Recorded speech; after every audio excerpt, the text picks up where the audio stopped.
నమస్తే. పీసీసీ కొత్త అధ్యక్షుడిగా మహేష్ కుమార్ గౌడ్ నియామకమైన తర్వాత మంత్రులతో ముఖాముఖి అనే కార్యక్రమాన్ని తీసుకున్నారు. వారానికి ఇద్దరు మంత్రులు గాంధీ భవన్ వచ్చి కార్యకర్తలను అలాగే సామాన్య ప్రజల సమస్యలు తెలుసుకోవాల్సిందిగా ఆయన అయితే మంత్రులకు సూచించారు. ఇదే నేపథ్యంలో ఒక కార్యక్రమం అయితే అయిపోయింది. రెండోసారి మాత్రం మంత్రులతో ముఖాముఖిలో భాగంగా ఒక కార్యక్రమం అయితే ఈరోజు కొనసాగుతుంది. దీంతో పెద్ద ఎత్తున రాష్ట్ర వ్యాప్తంగా ఎంతోమంది కాంగ్రెస్ పార్టీ కార్యకర్తలు అలాగే సాధారణ ప్రజలు కూడా ఇక్కడికి వచ్చి వినతి పత్రాలు పట్టుకొని వచ్చారు. ఒక్కొక్కరు ఒక్కొక్క సమస్యతో అయితే ఇక్కడ గాంధీ భవన్ వెనక ఉన్న మైదానంలో మాత్రం వాళ్ళు ఎదురు చూస్తున్నారు వాళ్ళ అప్లికేషన్ ఇవ్వడానికి. ఈరోజు మంత్రి ఉత్తమ్ కుమార్ రెడ్డి రానున్నట్టు కూడా తెలుస్తుంది. ఇదే నేపథ్యంలో వారితో మాట్లాడే ప్రయత్నం చేస్తాం. ఎక్కడి నుండి వచ్చారో కూడా. మీ పేరేంటండి? మీరు ఎక్కడి నుండి వచ్చారు? గుండ్రెడ్డి గంగాధర్, మర్కల్ విలేజ్, కామారెడ్డి జిల్లా. ఓకే, ఏం ప్రాబ్లం?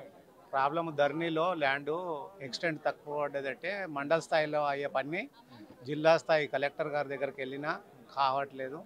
ప్రజాభవన్ కూడా గత నెలలో వెళ్ళడం జరిగింది, అక్కడ కూడా కావట్లేదు. కోర్టుకు వెళ్ళమని చెప్పేసి తహసీల్దార్ గారు అంటున్నారు. కోర్టుకు వెళ్తే అంత తొందరగా అయ్యేదా? న్యాయం జరుగుతుంది కానీ సమయం పడుతుంది కదా. ప్రజలకు ఇంత ఇబ్బందులకు వాళ్ళు కావాలని గురి చేస్తున్నట్టుగా వాళ్ళ రికార్డులలో వాళ్ళు తప్పులు చేసుకొని మమ్మల్ని ఇబ్బంది పెడుతున్నారు. మా తాతల నాటి నుంచి ఉన్న భూములకు ఎక్స్టెండ్లు వాళ్ళు రికార్డులలో తప్పులు చేసుకొని ధరణిలో తప్పులు చేసుకొని మాకు ఇబ్బందులకు గురి చేస్తున్నారు. అందుకోసం ఇక్కడ వచ్చినాం, సమస్య పరిష్కారం అవుతుందేమని. మీ పేరు చెప్పండి. మీరు ఎక్కడి నుండి వచ్చారు? ఏంటి ప్రాబ్లం ఏంటి? నా పేరు అఫ్జల్, నా అన్న పేరు రషీద్. సంగారెడ్డికి వెళ్ళి వచ్చినాం. అది ఎగ్జెంట్ అయింది. ఎగ్జెంట్ అయితే సీఎం రిలీఫ్ ఫండ్కి వేసినాం ప్రజా దర్బార్లో. 7 నెలలు అయింది. మాకు మెసేజ్ వచ్చింది ప్రజా దర్బార్కి వెళ్ళి. మెసేజ్ వస్తే 7 నెలలు అయింది. ఎవరు ఏం ఇంకా రెస్పాన్స్ లేదు, పైసలు లేదు, ఏం లేదు. ఆమె భార్య కూడా చచ్చిపోయింది, ఆయన కొడుకు కూడా చచ్చిపోయాడు ఎగ్జెంట్లో. దీంట్లో వేస్తే అక్కడ ప్రెజర్ వల్ల ఏం రెస్పాన్స్ ఉంది అన్న. ఇప్పుడు 2 డేస్ అయింది కదా ఇక్కడ వచ్చినాం. మీకు ఇక్కడ ముఖాముఖి ప్రోగ్రామ్ ఉంది, మంత్రి ఇక్కడికి వస్తారని కూడా మీకు ఎట్లా తెలిసింది? మొన్న ప్రోగ్రామ్ ఉండే కాదు, టీవీలో చూసినాం. మన ప్రెసిడెంట్ గారు టీవీలో చూపెట్టినారు కాదు, చూపెడితే దాని గురించి మళ్ళీ ఇక్కడ కనుక్కొని వచ్చినాం. Thank you. మీరు చెప్పండి. మీరు ఎక్కడి నుండి వచ్చారు? ఎంతమంది వచ్చారు? ఏంటి సమస్య ఏంటి? మేము 10 మంది వచ్చినాము. సిరిసిల్ల నియోజకవర్గం చీలవంచ మిడ్మారెన్ నిర్వాసితులము. ఇదివరకే మేము భూమి మిడ్మానేర్లో భూమిగా మిగులు భూమి అయితే అసైన్ ల్యాండ్ ఏదైతే ఉందో అది ఆకోహాబ్ అనే ఒకటి దొంగ కంపెనీల పేరు మీద కేటీఆర్ గారు వాళ్ళ బినామీ అయిన ప్రతిమ ఇండస్ట్రీస్ వాళ్ళకు, కొండో రవీందర్రావు వాళ్ళకు, ఆ ధరలకు కట్టుబెట్టడానికి 360 ఎకరాలు టీఎస్ఐఐసి కింద యాక్వేషన్ చేసి మళ్ళీ రోడ్డు మీద పడేసిండు. మా భూములు మాకు ఉంచి మా భూములను మేము సేద్యం ఆల్రెడీ మొత్తం 90% మేము డెవలప్ చేసుకొని అన్ని విధంగా అక్కడ మేము సెట్ అయితే మమ్మల్ని ఇప్పుడు మళ్ళీ తీసుకుపోయి మళ్ళీ రోడ్డు మీద పడేస్తుండు. ఇది చాలా అన్యాయం. దీన్ని మేము బాగా తీవ్రంగా వ్యతిరేకిస్తున్నాము. ఈ భూములకి ఇట్లా పోతే మాకు ఆత్మహత్యలు తప్పితే వేరే మాకు గత్యంతరం ఏం లేదు. మాకు ఈ ప్రభుత్వం మీద నమ్మకం కొద్దీ మేము మా గవర్నమెంట్ని కలవటానికి దీనికి మాకు సరైన న్యాయం జరిపి మమ్మల్ని సరైన దిశలో మా భూములు మాకు వాపసు ఇవ్వాలని కోరుకుంటున్నాం. అది గవర్నమెంట్ వచ్చిన కొత్తలో ఇప్పుడు 9 నెలలు అయితే అవుతుంది. ఈ ప్రయాణంలో ఈ నెలలో ఇంతకుముందు ఎవరైనా కలిసే ప్రయత్నం చేశారో ఎవరికైనా చెప్పారు? ప్రగతి భవన్లో ఇదివరకు కూడా ఇచ్చినాము. అది కలెక్టర్ గారికి ఫార్వర్డ్ చేశారు కానీ అప్పుడు ఎలక్షన్ మూమెంట్లో అది మేము తర్వాత మేము కలెక్టర్ లెవెల్లో మాట్లాడి చెప్తామన్నారు. ఇవరకు ఏం మాకు మళ్ళీ రిప్లై సమాధానం ఇవ్వలేదు. మళ్ళీ ఇక్కడ మళ్ళీ ప్రోగ్రామ్ ఉందంటే మినిస్టర్ గారిని డైరెక్ట్ దిద్దిలా శ్రీధరబాబు ఐటీ మినిస్టర్, ఆయన ఇండస్ట్రీ మినిస్టర్ కాబట్టి ఆయన కలుద్దాం, డైరెక్ట్గా మాట్లాడదామని మినిస్టర్ గారిని కలుద్దామని వచ్చినాము. అది మాకు సరైన న్యాయం చేయాలని మేము కోరుకుంటున్నాము. మీ పేరు చెప్పండి. మీరు ఎక్కడి నుండి వచ్చారు? మీ చేతులు ఏదో పత్రాలు ఉన్నాయి, దేనికి సంబంధించి? నా పేరు సదానందం, రాజన్న సిరిసిల్ల జిల్లా వేములాడ నుండి వచ్చిన. గత ప్రభుత్వంలో ప్రభుత్వం తప్పిదాలను సోషల్ మీడియాలో క్వశ్చన్ చేసినందుకు నా మీద అక్రమ కేసులు పెట్టి రౌడీ షీట్ ఓపెన్ చేసిళ్ళు. ఏ పార్టీ మీద? కాంగ్రెస్ కాదు, ఏ పార్టీకి సంబంధం లేదు, పబ్లిక్. అయితే ఆ ప్రభుత్వాన్ని మాత్రం విమర్శించదు, తప్పులు జరుగుతుంటే విమర్శిస్తాం సామాన్యులు. అయితే విమర్శిస్తే తప్పుడు కేసులు పెట్టారు. ఒకే రోజు 3 కేసులు పెట్టి రౌడీ షీట్ ఓపెన్ చేసిళ్ళు. దాన్ని తొలగించాలని అప్పటి పీసీసీ అధ్యక్షులుగా ఉన్న ఉత్తమ్ కుమార్ రెడ్డి గారికి లెటర్ ఇస్తే ఆయన డీజీపీకి లెటర్ రాసిర్రు. ఇప్పుడు ప్రభుత్వం లేదు కాబట్టి పట్టించుకోలేదు. ఇప్పుడు ప్రభుత్వం వచ్చింది కాబట్టి నాకు న్యాయం చేస్తారని వచ్చిన. ఇదే ఫస్ట్ టైం. మీ పేరు చెప్పండి. మీరు ఎక్కడి నుండి వచ్చారండి? మేము జయశంకర్ భూపాలపల్లి సార్. మేము గత 19 సంవత్సరాల నుంచి వెళ్ళి ఎంజీఎన్ఆర్ఎన్జీఎస్లో పనిచేస్తున్నాం సార్. అప్పుడు ప్రజెంట్ అప్పుడు పూర్వపు కాంగ్రెస్ గవర్నమెంట్ మాకు చట్టం చేసేసింది సార్. ఉపాధి హామీ, జాతీయ గ్రామీణ ఉపాధి హామీ పథకం చట్టం చేసింది సార్. 19 సంవత్సరాల నుంచి వెళ్ళి పోరాడి విసిగించి పోయినాం సార్. ఈ గవర్నమెంట్ అప్పుడు మాకు అన్నం పెట్టింది. ఇప్పుడు కనీసం మాకు తగు న్యాయం చేస్తారంటే సీఎం గారికి పే స్కేల్ కోసం సీఎం గారి దగ్గర ఉంది సార్. కొంచెం మినిస్టర్ గారు చొరవ తీసుకుంటే మాకు న్యాయం జరుగుతుందని వచ్చింది. ఇంతకుముందు ఎవరైనా కలిసారా? గవర్నమెంట్ వచ్చిన తర్వాత ఎవరైనా కలిసారా? కలిసింది సార్. ఏం చెప్పారు? సీఎం గారి దగ్గర ఉంది, కొంచెం టైం పడుతుందని అన్నారు. మీరు చెప్పండి, ఎక్కడి నుండి వచ్చారు, మీ పేరేంటి, సమస్య ఏంటి? మాది నిజామాబాద్ డిస్టిక్ బాల్కొండ మండల్, పాతది కొత్త మండల్ మెండోరా బుస్సాపూర్ గ్రామము. మాది వచ్చేసి సర్వే నెంబర్లో 68, 69లో ధరణి వల్ల ఆ భూములు గత ప్రభుత్వంలో ఉన్న వాళ్ళు వేరే రెడీలకు మా పేర్లకి తీసేసి వాళ్ళకి ఇచ్చేశారు. మేము ఎన్నిసార్లు ప్రశ్నించిన, ఎన్నిసార్లు అది చేసినా మాకు ఇంతవరకు న్యాయం జరగలేదు. మొన్న రేవంత్ రెడ్డి ప్రభుత్వం వచ్చిన తర్వాత కూడా మేము ప్రజాభవన్లో కూడా ఇచ్చాము. ఆ ఫైలే మిస్ చేశారు. అక్కడ ఆ నంబర్ ఇచ్చారు ఆన్లైన్లో, కానీ ఫైల్ మిస్ చేశారు. కానీ గత ప్రభుత్వంలో చాలామంది చాలా తిరిగాము, కోర్టుకు వెళ్ళాము, కోర్టులో కేసు నడుస్తుంది. కానీ ఆ ధరణి వల్ల మా దాదాపు 9 ఎకరాల భూమి ల్యాండ్ మాయమై ఇంకొకళ్ళ ఇతరుల పేరు మీద చేశారు. దాన్ని న్యాయం కావాలని చెప్పేసి మేము కోరడం వచ్చింది. కలెక్టర్ దృష్టికి కానీ సంబంధిత అధికారుల దృష్టికి తీసుకెళ్ళినప్పుడు కానీ వాళ్ళు చెప్పిన సమాధానం ఏంటి? వాళ్ళు చాలా సార్లు కలెక్టర్ దృష్టికి వెళ్ళాము. దృష్టికి వెళ్తే అక్కడ లాస్ట్ ఇయర్ ఉన్న మినిస్టర్ గారు ప్రశాంత్ రెడ్డి గారి ప్రెషర్ వల్ల మేము పట్ట మార్పిడి చేసామని చెప్పేసి కూడా చెప్పడం జరిగింది.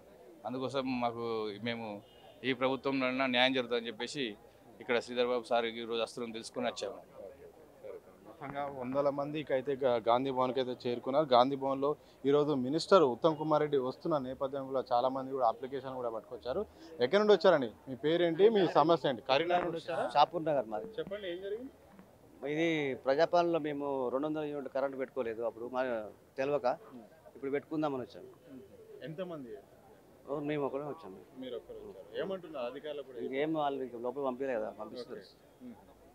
అప్లికేషన్ ఇంతకుముందు ఇచ్చాము, అక్కడ మున్సిపల్ ఆఫీస్లో ఇచ్చాము. వాళ్ళు తీసుకోమన్నారు, ఇప్పుడు తీసుకోము ఇది అని అన్నారు. మళ్ళీ ఈరోజు మంత్రి గారు వస్తారంటే మంత్రి గారి కోసం వచ్చాము, ఇద్దామని వచ్చాం. అమ్మ, మీరు ఎక్కడి నుండి వచ్చారు తల్లి? నిజామాబాద్ నుండి వచ్చారా? ఏంటి సమస్య ఏంటి? మా అల్లుడికి యాక్సిడెంట్ అయింది సార్. నిజామాబాద్ లో 4 హాస్పిటల్ చూపించినాం. ఒక 60-70 వేలు అయినాయి. గాంధీలో చేర్చినాం. ఇప్పుడు 10 లక్షలు వేరే హాస్పిటల్ అయితే తీసుకెళ్ళండి అమ్మా, ఈడ ట్రీట్మెంట్ కాదని చెప్పేసింది సార్. అయితే మా దగ్గర డబ్బులు లేవు. సార్ని పెద్ద సార్ మాకు తెలియదు సార్, మహేష్ సార్ తెలుసు నిజామాబాద్ సార్ది. మేము 40 ఏళ్ళ సీనియర్ కాంగ్రెస్ పార్టీ మాకే సాయం లేదు. ఇది ఒక్క సాయం చేస్తే సార్ సార్లకు డాక్టర్ సార్లకనే చెప్పొచ్చు, ఏదైనా సాయం అనేది వాళ్ళతోటి కాదు మాతోటి ఇతనుకు కాదంటే ఏదన్నా ఆర్థిక సాయం చేయొచ్చు సార్. అమ్మ, మీరు మహేష్ కుమార్ గౌడ్ కానీ కలిసే ప్రయత్నం చేశారా? వినతి కూడా ఏమైనా ఇచ్చారా? ఇప్పుడు మాకు 4 రోజులు టైం లేదు, అక్కడనే పేషెంట్ చూసుకుంటున్నాం కదా సార్. ఇవాళ వచ్చినాం మేము సార్ని కలవటానికి. ఇక్కడ సార్ వస్తాడు, మహేష్ సార్ వస్తాడు, పెద్ద సార్ వస్తాడు అంటే వచ్చినాం సార్. మేము ఇక్కడనే ఉన్నాం, గాంధీ హాస్పిటల్లో ఉన్నాం. మంగళవారం వచ్చినాం. ఏం ట్రీట్మెంట్ జరగలేదు. పేషెంట్ అట్నే పండుకొని ఉన్నాడు, లేవలేని పరిస్థితిలో ఉన్నాడు. మా అల్లుడు, మా సొంత కూతురు భర్త. ఇంతవరకు ఎంత ఖర్చు అయిందమ్మా ఇప్పటివరకు హాస్పిటల్? మేము లేని వాళ్ళం సార్. నిజామాబాద్లో 60 వేలు అయినాయి సార్. మేము అంతకంటే ఎక్కువ లేదు. మేము తింటానికి కూడా మాకు ఇప్పుడు ఖర్చులకు కూడా లేదు సార్. సార్ని కలిపితే ఏదన్నా సాయం అన్న చేస్తాడు, హాస్పిటల్లో ట్రీట్మెంట్ అన్న జరిపియండి అని చెప్తాడని వచ్చినాం సార్.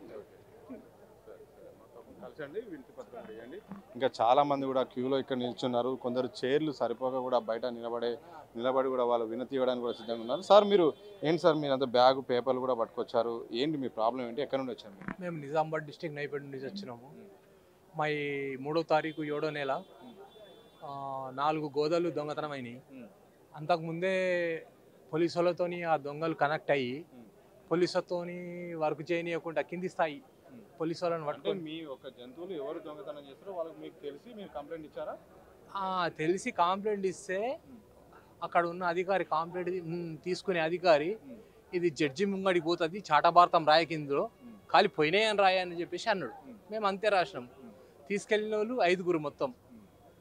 అది కూడా మాకు చూసే డాక్టరు, ఏదైనా డిసీజ్ వస్తే చూసే డాక్టరు ఆకాష్ రెడ్డి గాంధీనగర్, ఆయన వచ్చి మత్తు ఇంజెక్షన్ ఇచ్చి 4గురిని తీసుకెళ్ళిండు. అందులో చిన్న పుట్టిన పిల్లని కూడా తీసుకెళ్ళారు. తల్లి ఇక్కడ ఉంది, పిల్ల అక్కడ ఉంది. అది దానికి పాలు ఇలాంటికి 87 డేస్ అవుతుంది. పోలీసు వాళ్ళు అస్సలు పట్టించుకోవట్లేదు. ఎందుకోసం అంటే వాళ్ళ మాట వింటున్నారు. ఇప్పుడు ఏమైందంటే మేమేందంటే బ్రీడ్ క్లియర్ చేస్తున్నాం అన్నట్టు. కాంక్రేజ్ అండ్ ఒంగోలు మిక్సింగ్ ఉంది. ఏదన్నా ఒక బ్రీడ్కి వెళ్ళిపోతే మనకు ఏదైనా ఒక బ్రీడ్కి వెళ్ళిపోతే అది ఏంటంటే పిల్ల దాగంగా ఒక పూటకు ఒక 5 లీటర్ల పాలు ఇస్తుంది ఖచ్చితంగా. అయితే ఇప్పుడు 85% క్లియర్ చేసినాం. ప్రతి జనరేషన్కు ఒక 20% 25% క్లియర్ అవుతుంది. అయితే ఇప్పుడు 10 years నుంచి అంటే మేము 85% క్లియర్ చేసినాము. అయితే ఏంటంటే ఈ ఆవు పాలు తక్కువ గ్రాసం తిని, నాటు ఆవు పాలు తక్కువ గ్రాసం తిని ఎక్కువ పాలు ఇచ్చే జాతి తయారవుతుంది. బ్రెజిల్ లోపల ఆల్రెడీ ఇప్పుడు అక్కడ ఉన్నాయి. అక్కడ డైలీ 20, 25, 30 దానికి ఇస్తాయి.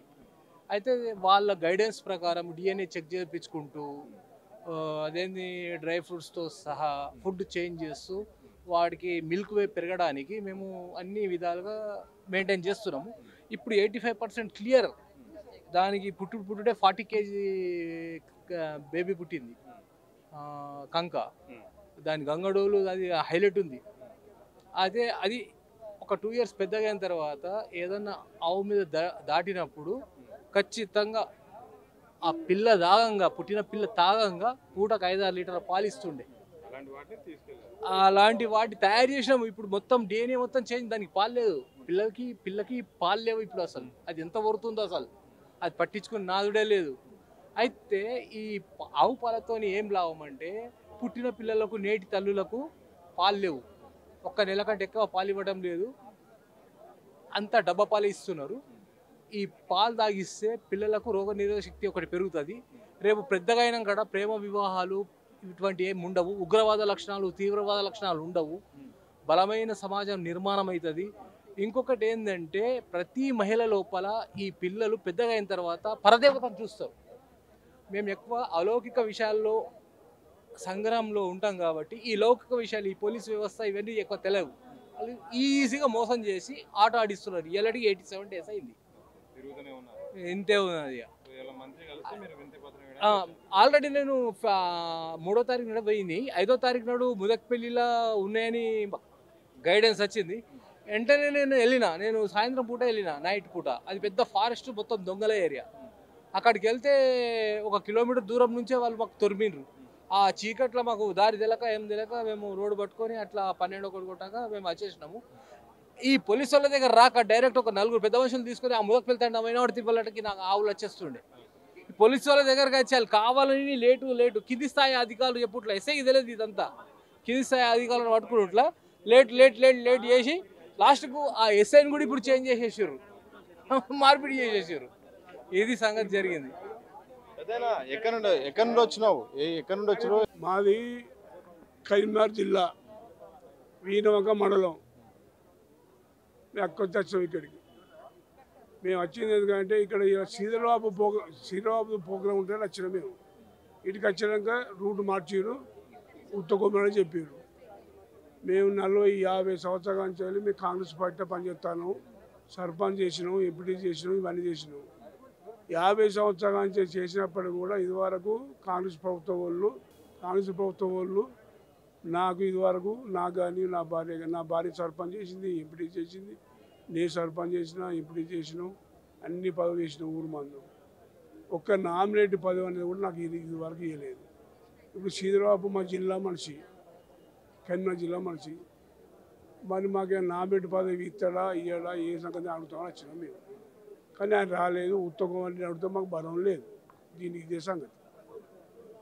మొత్తంగా ఒక్కొక్కరు ఒక్కో సమస్య, పార్టీ సమస్య మీద, అలాగే కుటుంబ సమస్యలు, ఆర్థిక సమస్య మీద వచ్చారు. మీరు ఎక్కడి నుండి వచ్చారండి? మీ పేరేంటి, సమస్య ఏంటి? సార్ నమస్కారం సార్. మేము సమగ్ర శిక్షలో పనిచేస్తున్నాం సార్. తెలంగాణలోని విద్యాశాఖలో ఈ సమగ్ర శిక్ష అనేది కేంద్ర ప్రభుత్వ పథకం. దీనిలో సుమారు 23,000 మంది పనిచేస్తున్నాం. అయితే గత సంవత్సరం సెప్టెంబర్ మాసంలో మేము నెల రోజుల పాటు సమ్మె నిర్వహించినాం సార్.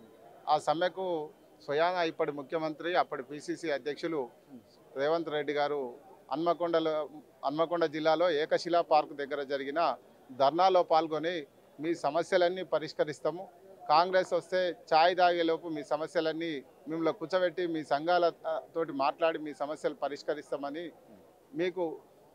మీరు కోరిన న్యాయమైన 10 కోరితే కనీసం ఒక 5-6 చేసి పంపొచ్చు, పెద్ద సమస్య కాదని చెప్పడం జరిగింది. ఇప్పటికీ సంవత్సరం దాటింది, కానీ మా యొక్క సమస్యలు ఏవి కూడా పరిష్కారం కాలేదు. అధికారులు ప్రభుత్వం చెప్తేనే చేస్తామని అధికారులు అంటున్నారు. కానీ నేటి వరకు కూడా చిన్న చిన్న సమస్యలు సార్. 13, 14 ఏళ్ల నుంచి మా ఉద్యోగులు పనిచేస్తున్నారు. పెళ్లి కాకముందుకు జాబులు వచ్చినాయి. ఇప్పుడు పెళ్ళిళ్ళ తర్వాత వాళ్ళు వేరే కాడికి పోయారు. ట్రాన్స్ఫర్లు అడుగుతున్నాం, ట్రాన్స్ఫర్లు ఇవ్వట్లేదు.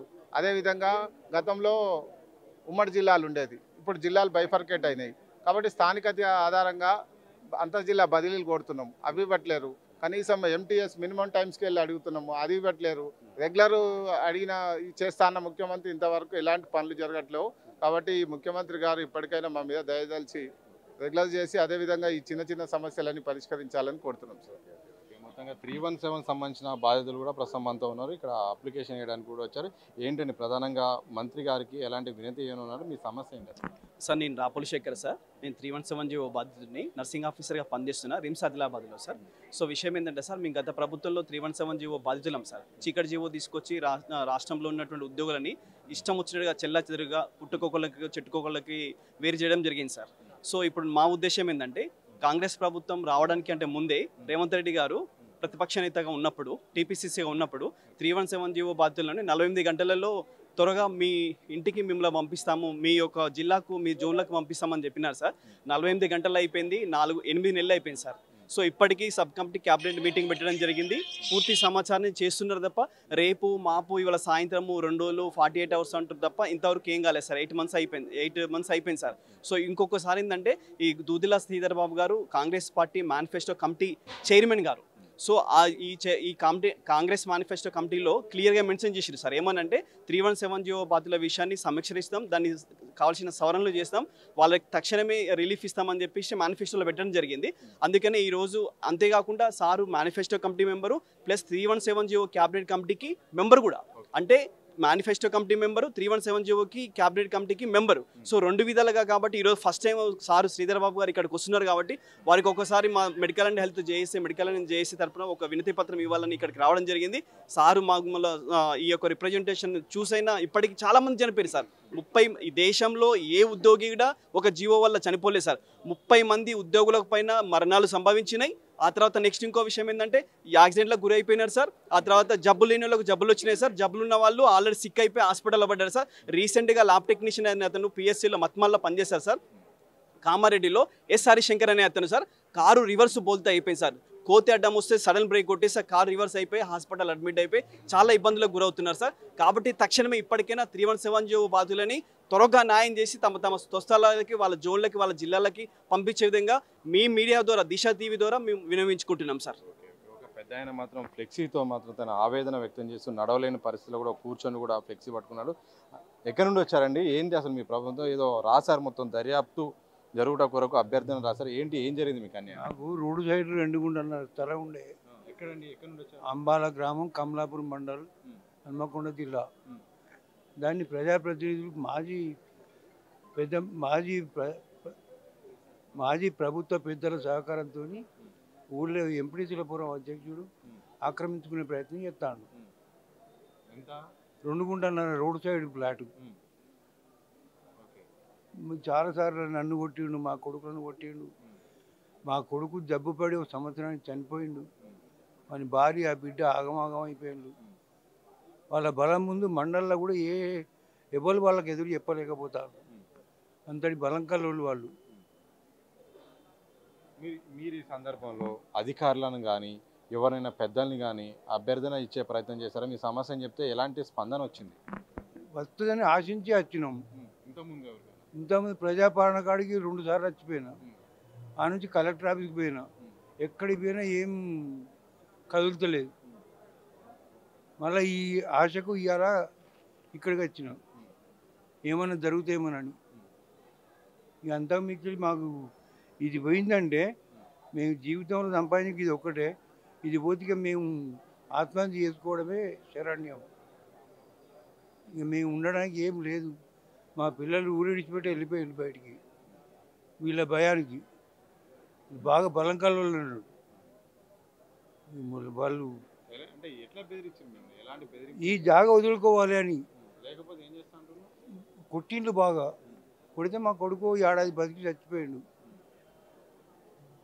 ఆయన భార్య బిడ్డ ఆగమాగం అయిపోయింది. మా సంసారం అంతా డౌన్ కిందికి అయిపోయింది. ఇప్పుడు చేద్దామండి పని చేద్దామని చేత కాదు, తినడానికి ఏం లేదు. ఇప్పుడు మిగిలింది ఒకటి ఆత్మహత్య, ఇద్దరం భార్య భర్తలు ఆత్మహత్య చేసుకుందామని రెడీ అవుతాను. ఇక ఇక్కడ చెప్పుకొని అట్లే హైకోర్టు ముందు కూడా ఇట్లే పట్టుకొని ఆ ఇంటికి పోయి అదే పని చేసుకుంటాం. ఇక అంతా మిగిలిన మాకు బతికే అవకాశాలు లేవు. ఇది మా అభ్యర్థన. గాంధీ భవన్లో మాత్రం ఒక్కొక్కరిది ఒక్కొక్క సమస్య నుండి రాష్ట్ర వ్యాప్తంగా మాత్రం వాళ్ళ వినతులు పట్టుకొని వచ్చారు.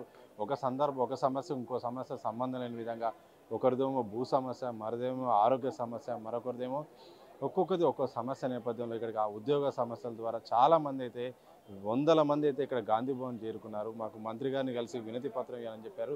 గతంలో ఎంతోమంది అధికారులను కలిసిన, గత ప్రభుత్వం జరిగిన సమస్యల నేపథ్యంలో అది ప్రస్తుత అధికారులను కలిసిన, ప్రజాభవన్లో కలిసిన కొంత సమస్యలు పరిష్కారం కాకపోవడంతో నేరుగా మంత్రిని కలిసి తమ సమస్యను చెప్పుకుంటే ఏమన్నా తీరే అవకాశం ఉందన్నట్టు కూడా ఒక్కొక్కరు ఒక్కొక్క భూ సమస్య నుండి ఒక్కొక్కరు కూడా వాళ్ళ ఆవేదన వ్యక్తం చేస్తున్నారు. చూడాలి మరి గాంధీ భవన్లో జరుగుతున్న ఈ యొక్క మంత్రుల ముఖాముఖి కార్యక్రమానికి ఎలాంటి స్పందన వస్తుందో, మరి మంత్రులు ఆ వినతులు తీసుకున్న తర్వాత దాని ఫాలోఅప్ ఎలా ఉంటుందో, మరి పరిష్కారాలు ఎలా ఉంటుందో చూడాలి. మాత్రం ఏదైనప్పటికీ కూడా పిసిసి అధ్యక్షుడిగా మహేష్ కుమార్ గౌడ్ నియామకం తర్వాత ఆయన చేపట్టిన కార్యక్రమాన్ని మాత్రం ప్రస్తుతానికి మాత్రం పెద్ద ఎత్తున భారీ ఎత్తున స్పందన అయితే వస్తుంది.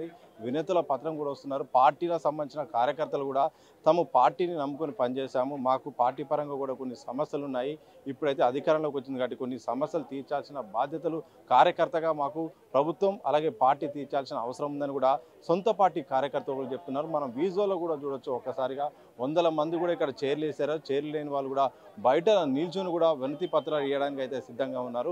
మరి ఏం జరుగుతుంది, ఎంతవరకు దీన్ని సఫలీకృతం అవుతుంది, మంత్రులు ఎలా రియాక్ట్ అవుతారో, మరి గాంధీ భవన్ వర్గాలు కూడా ఈ కార్యక్రమాన్ని పెద్ద ఎత్తున మరి ప్రజాభవన్ తర్వాత అంత పెద్ద ఎత్తున జరుగుతున్న ఈ కార్యక్రమం ఎంతవరకు ముందుకెళ్తుందో మాత్రం భవిష్యత్తులో తెలియనుంది. కెమెరా పర్సన్ మధుతో సతీష్, దిశ టీవీ, హైదరాబాద్.